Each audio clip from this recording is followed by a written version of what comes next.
Hello there. Thank you so much for joining me today. I just thought let's talk about what has happened right now. The stories that Nelson Chamisa's live Hope of the Nation address have been cancelled, and we just want to look at the reasons why. And some of them they're apparent, some of them you know them. But I just want to have a discussion with you, and I want you to join me in this discussion as we talk about what our country's plight is.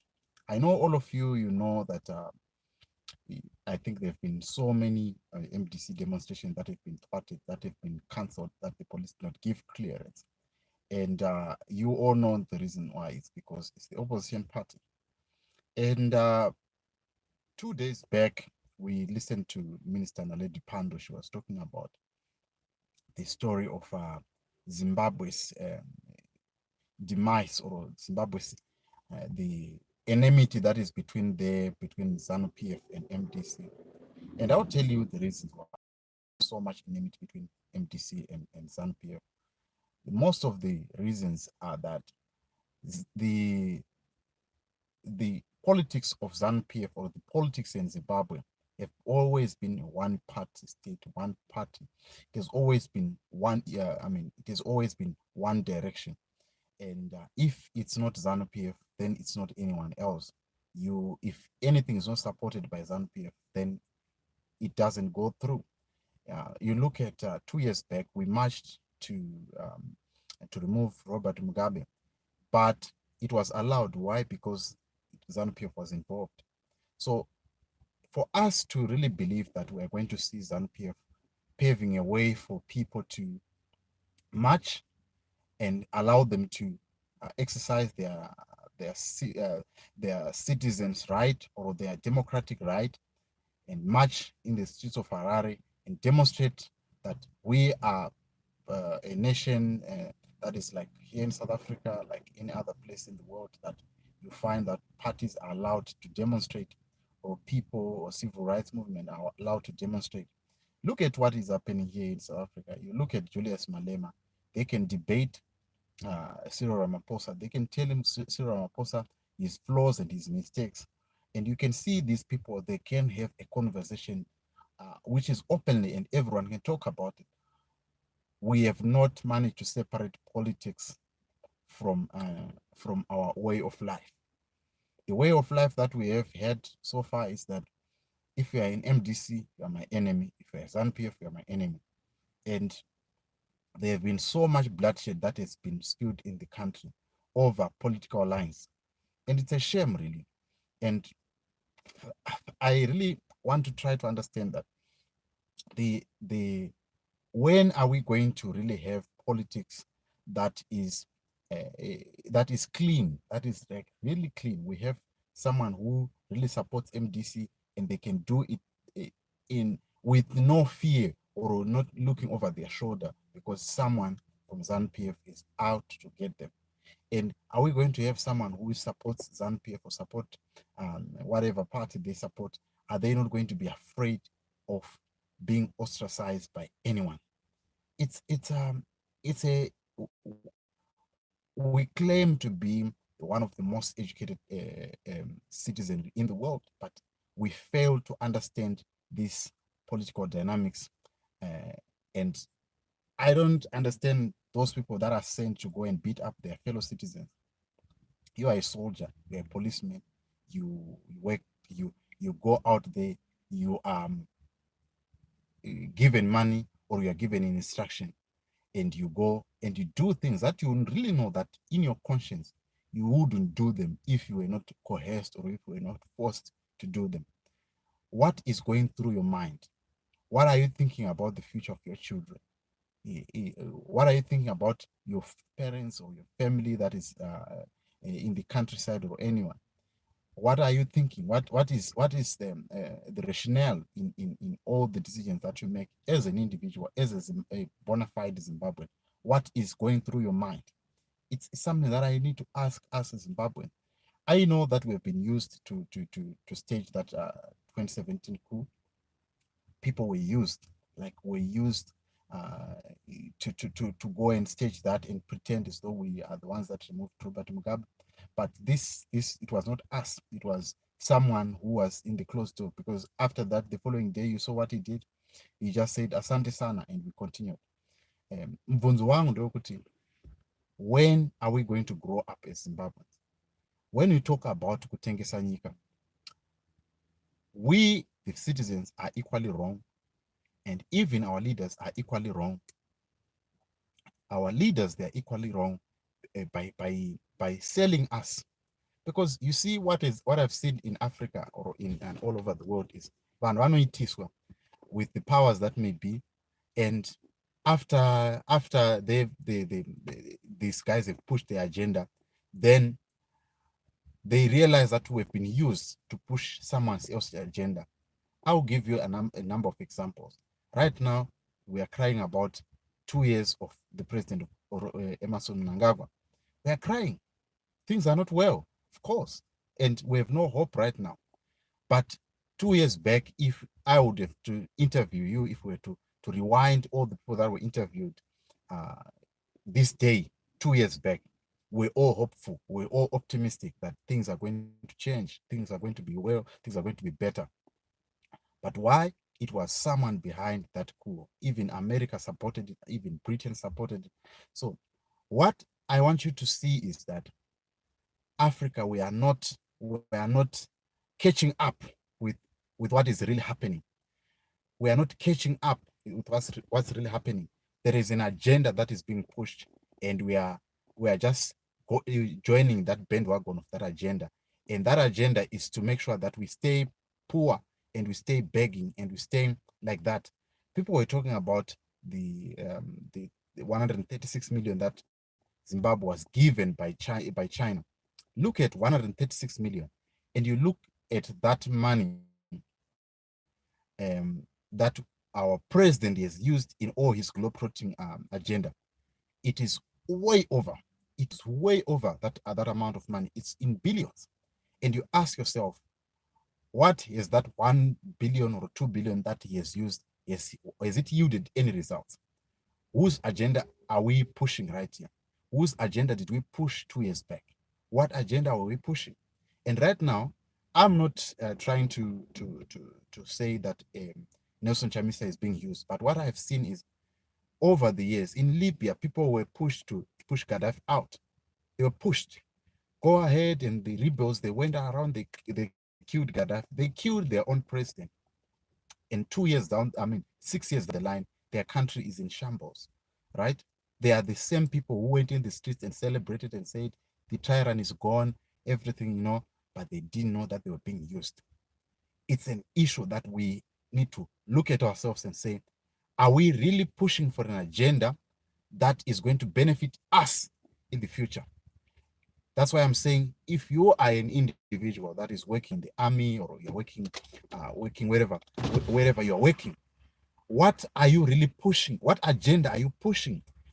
Are you futuristic in your thinking? Are you thinking about what this decision that you have made, uh, is it going to benefit your children in the next 4 5 years, 10 years, 20 years, 30 years to come? Is it going to benefit your children? Is it going to benefit you as an individual? People were sent to beat up their own brothers and sisters, and they killed them. The fact that someone does not bear your surname does not mean that they are not your brother. How many of us have been held by someone that is not your brother in your lifetime? The teacher that taught you, was not your brother. The person that saved you in the clinic was not your brother.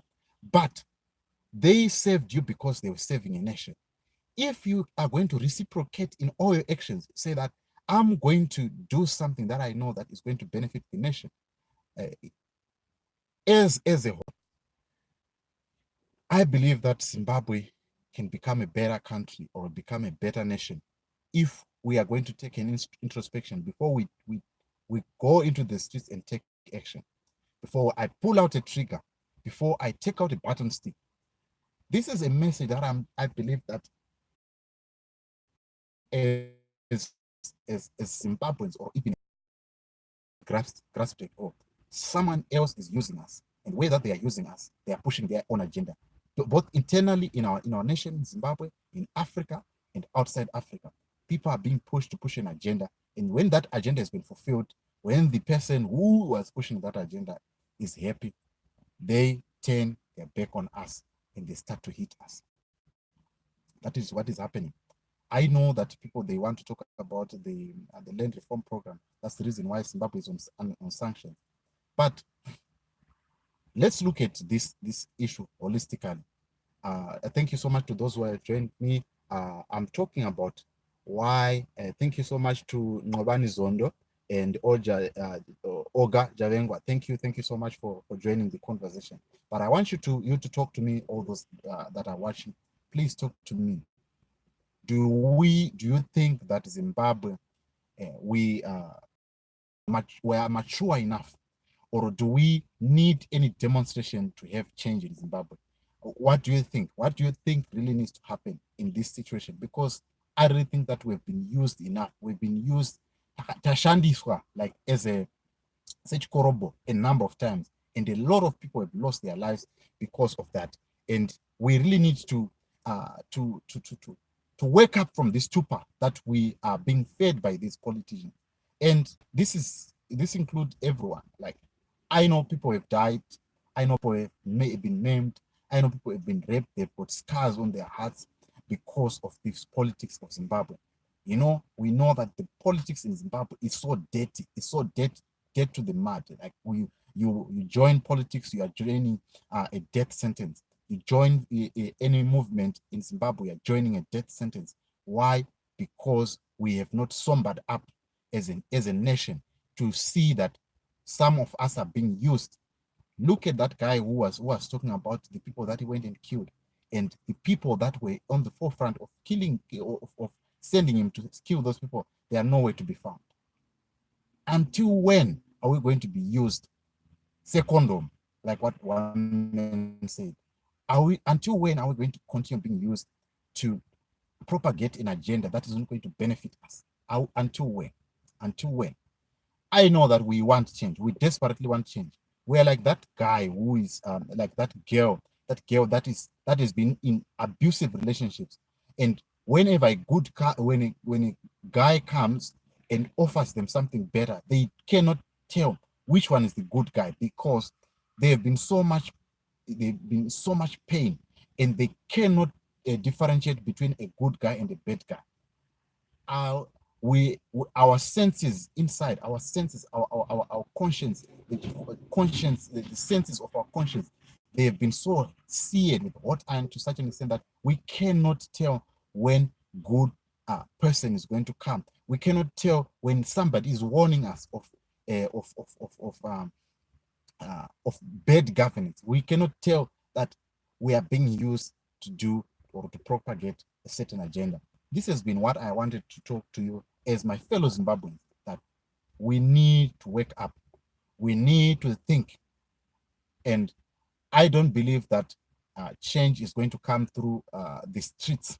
I don't believe that change in Zimbabwe is going to come through demonstration. I don't believe that.